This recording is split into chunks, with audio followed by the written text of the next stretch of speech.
नमस्कार दोस्तों, स्वागत है आप सभी का हमारे इस चैनल गरुड़ धर्मार्थ पर। दोस्तों, अगर आप भी अपनी लाइफ में कुछ नया सीखने की चाह रखते हैं तो इस चैनल को अभी सब्सक्राइब कर लें।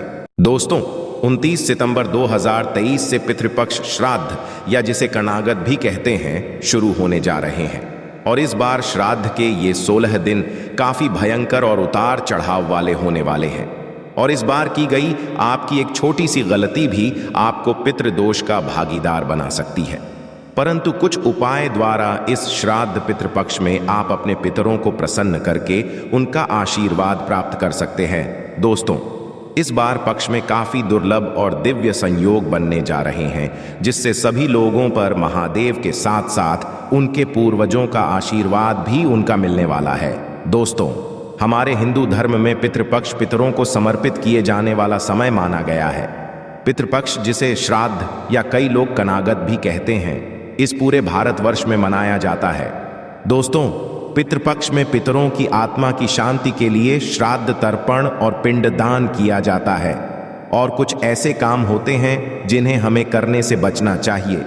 दोस्तों, हिंदू पंचांग के अनुसार भाद्रपद मास के शुक्ल पक्ष की पूर्णिमा तिथि से पितृपक्ष प्रारंभ होते हैं और अश्विन मास के कृष्ण पक्ष की अमावस्या तिथि को पितृपक्ष का समापन हो जाता है।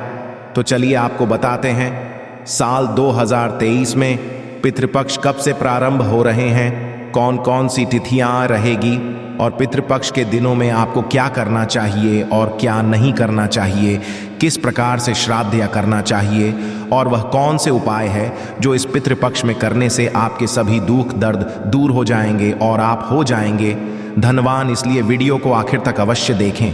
पर दोस्तों, वीडियो में आगे बढ़ने से पहले यदि आप भी अपने जीवन में पितरों का और महादेव का आशीर्वाद पाना चाहते हैं तो वीडियो को लाइक करके कमेंट में हर हर महादेव, जय शिव शंभू लिखना ना भूले।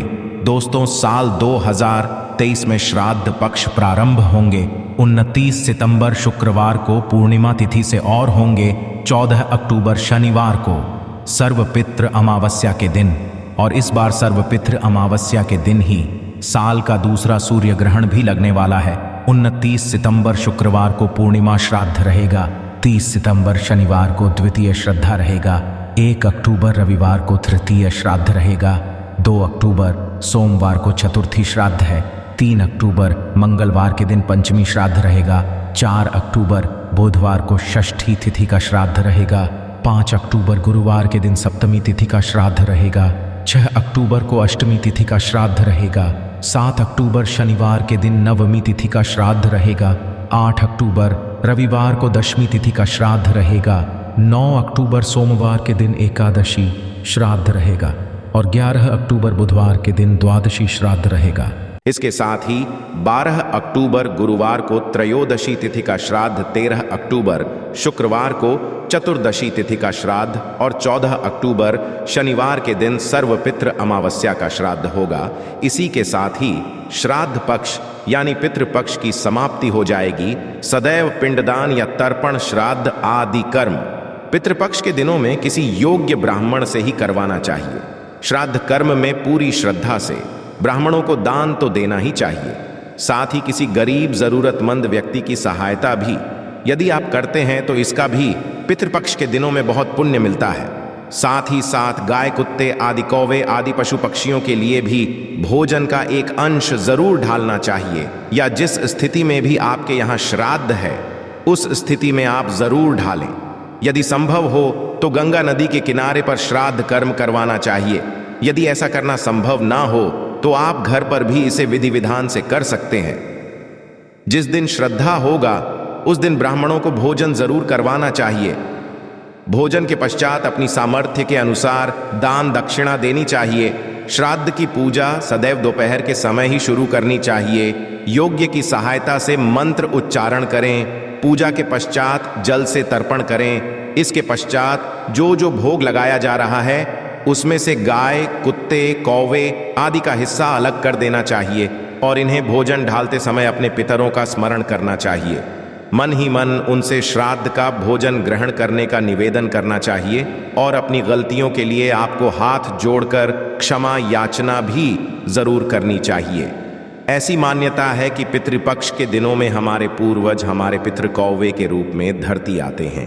इसलिए पितृपक्ष के दिनों में अपने घर की छत पर चिड़ियों के लिए, खासकर कौवों के लिए भोजन और पानी का एक हिस्सा अवश्य रखना चाहिए। पंचबली भोजन का ब्राह्मण भोजन के साथ विशेष महत्व है।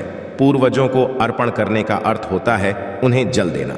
पितरों का ध्यान करते हुए हाथ में जल कोश, अक्षत पुष्प और काले तिल लेकर उन्हें आमंत्रित करें।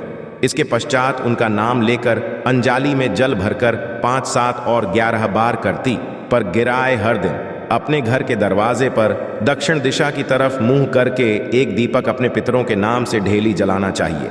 ऐसा करने से भी पितृ प्रसन्न होते हैं। सुबह उठते ही अपने घर के मुख्य द्वार पर पानी डालकर साफ करें और हो सके तो सुबह शाम दोनों ही समय आपको दीपक जलाना चाहिए। श्राद्ध पक्ष के दिनों में अपनी समर्थ के अनुसार दान दक्षिणा देनी चाहिए। दान की सामग्री में आप काले तिल या फिर मौसमी वस्त्रों का दान कर सकते, गरीबों को भोजन करा सकते हैं। कुछ ऐसे काम हैं जो भूल से भी नहीं करने चाहिए, जैसे कि पूरे पितृपक्ष के दिनों में आपके घर में शुद्ध सात्विक भोजन बनना चाहिए, मांसाहार का सेवन नहीं करना चाहिए। पितृपक्ष के दिनों में नाखून, बाल इत्यादि नहीं काटने चाहिए। इसके अलावा कुछ भोजन भी ऐसा होता है जो कि पितृपक्ष के दिनों में नहीं खाना चाहिए, जैसे कि मसूर, राजमा, चना, अलसी, बासी भोजन, बैंगन की सब्जी या कड़ी भी पितृपक्ष के दिनों में नहीं खाई जाती। श्राद्ध के दिन पितरों को उनका प्रिय भोजन ही उन्हें अर्पित करना चाहिए और उसी का दान भी करना चाहिए। और हर दिन नियम से भागवत गीता का पाठ और गरुड़ पुराण की कथाएं भी आपको इन दोनों सुननी चाहिए। यदि घर में पितृदोष लगा हो तो उसके निवारण के लिए आप पितृपक्ष के दिनों में उपाय भी कर सकते हैं। यदि आप हर दिन नियम से गाय को, कुत्ते को भोजन डालते हैं, मछलियों को आटे की गोलियां खिलाते हैं, पितरों के नाम से श्राद्ध तर्पण करते हैं, तो उससे भी पितृदोष दूर हो जाए। मान्यता है कि यदि किसी ने गाया में जाकर अपने पितरों का श्राद्ध कर दिया तो उन्हें हर साल फिर श्राद्ध करने की आवश्यकता नहीं रह जाती। तो आइए दोस्तों, अब जानते हैं किस तिथि में किन पितरों का श्राद्ध करना चाहिए। पूर्णिमा तिथि 29 सितंबर 2023। ऐसे पूर्व जो पूर्णिमा तिथि को मृत्यु को प्राप्त हुए, उनका श्राद्ध पितृपक्ष के भाद्रपद शुक्ल की पूर्णिमा तिथि को करना चाहिए। इसे पृष्ठपति पूर्णिमा के नाम से भी जाना जाता है। पहला श्राद्ध 30/2023 जिनकी मृत्यु किसी भी माह के शुक्ल पक्ष या कृष्ण पक्ष की प्रतिपदा तिथि के दिन हुई हो, उनका श्राद्ध पितृपक्ष की इसी तिथि को किया जाता है। इसके साथ ही प्रतिपदा श्राद्ध पर ननिहाल के परिवार में कोई श्राद्ध करने वाला नहीं हो या उनके मृत्यु की तिथि ना हो तो भी आप श्राद्ध प्रतिपदा तिथि में उनका श्राद्ध कर सकते हैं।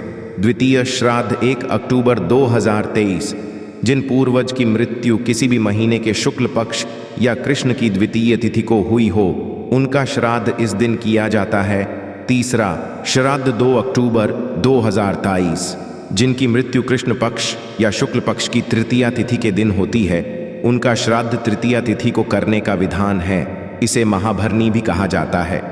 चौथा श्राद्ध 3 अक्टूबर 2023 शुक्ल पक्ष या कृष्ण पक्ष में से चतुर्थी तिथि में जिनकी मृत्यु होती है, उनका श्राद्ध पितृ पक्ष की चतुर्थ तिथि को किया जाता है। पांचवा श्राद्ध 4 अक्टूबर 2023 ऐसे जिनकी मृत्यु अविवाहिता के रूप में होती है, उनका श्राद्ध पंचमी तिथि में किया जाता है। यह दिन कुंवारे पितरों के श्राद्ध के लिए समर्पित होता है।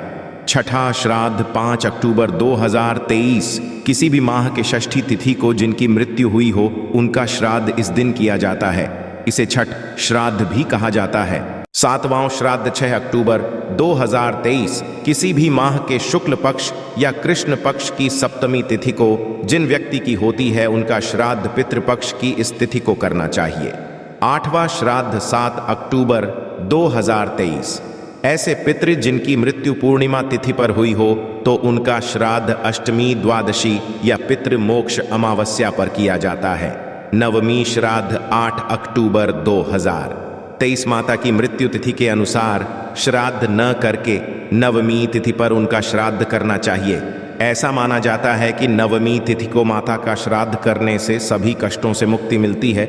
वहीं जिन महिला की मृत्यु तिथि याद ना हो, उनका श्राद्ध भी नवमी तिथि को किया जा सकता है। दशमी श्राद्ध 9 अक्टूबर 2023 दशमी तिथि को जिस व्यक्ति की मृत्यु हुई हो, उनका श्राद्ध महालय की 10वीं तिथि के दिन किया जाता है एकादशी। श्राद्ध 10 अक्टूबर 2023।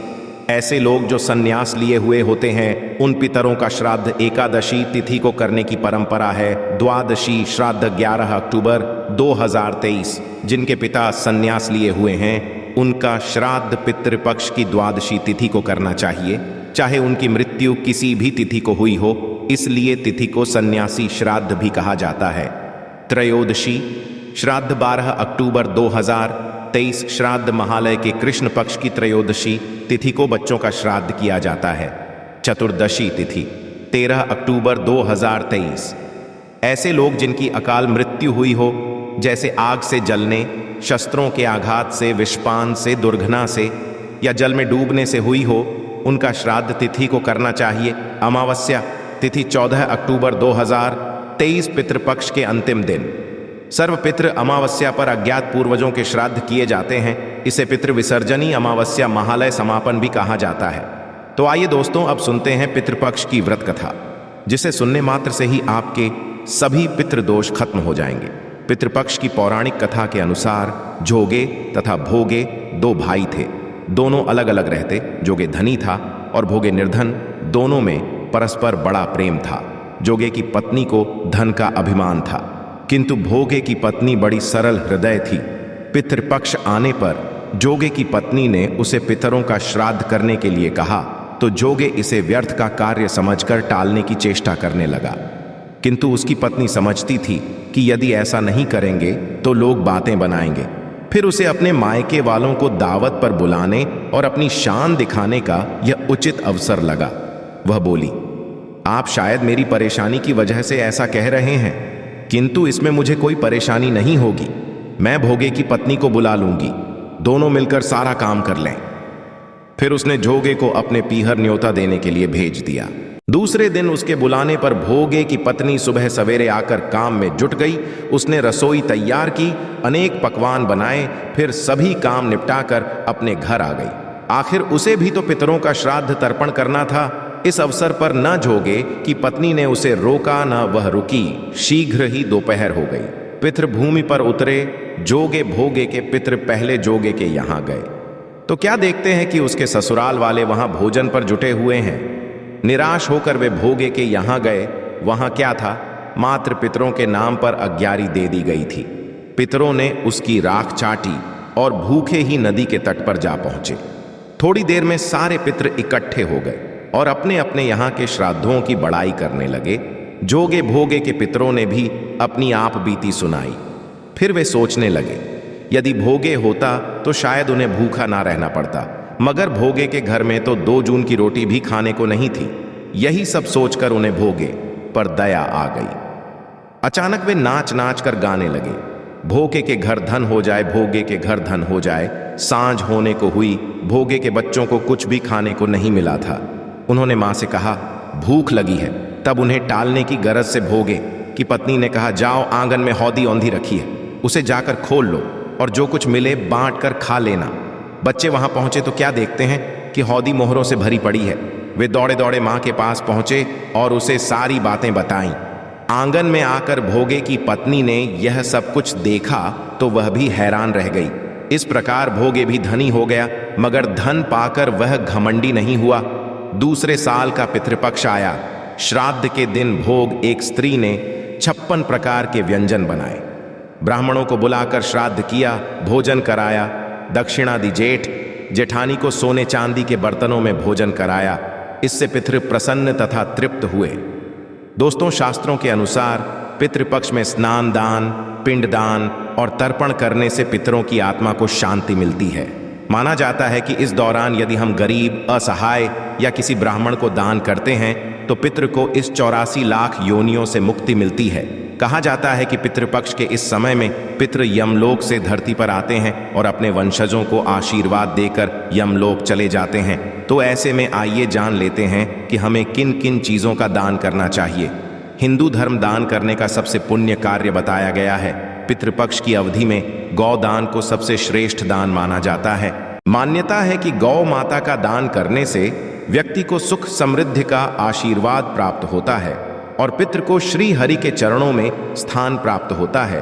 इसीलिए आप इस दौरान गौ का दान भी कर सकते हैं। इस दौरान आप गुड़ का भी दान कर सकते हैं। ऐसा करने से पारिवारिक जीवन में मिठास आती है और पूर्वजों का आशीर्वाद बना रहता है, जिससे कई प्रकार की समस्याएं भी दूर हो जाती हैं। साथ ही आपको तनाव से भी मुक्ति मिलती है। श्राद्ध पक्ष के दौरान गाय के घी का दान भी सबसे शुद्ध माना जाता है। ऐसा करने से सुख समृद्धि की प्राप्ति होती है। इसके साथ ही जिन जातकों की कुंडली में पितृदोष है, उन्हें भी विशेष लाभ प्राप्त होता है। पितृपक्ष में सफेद चावल और काली तिल का विशेष प्रयोग किया जाता है। इसीलिए किसी भी जरूरतमंद व्यक्ति को पितृपक्ष की अवधि में गेहूं चावल अथवा तिल का दान अवश्य करनी चाहिए। ऐसा करने से दोष समाप्त होता है। इसके साथ ही विभिन्न प्रकार के कार्यों में सफलता मिलती है। धार्मिक मान्यताओं के अनुसार पितृपक्ष के दौरान स्वर्ण दान को बहुत ही लाभकारी माना जाता है। इसलिए सामर्थ्य अनुसार किसी भी व्यक्ति को स्वर्ण दान कर सकते हैं। ऐसा करने से पारिवारिक जीवन में उत्पन्न हो रहा विवाद दूर होता है। आशा है कि आज की इस प्रस्तुति में बताई गई जानकारी आपको अच्छे से समझ आ गई होगी। वीडियो अच्छा लगा हो तो एक लाइक अवश्य कर दें। धन्यवाद वीडियो के अंत तक बने रहने के लिए।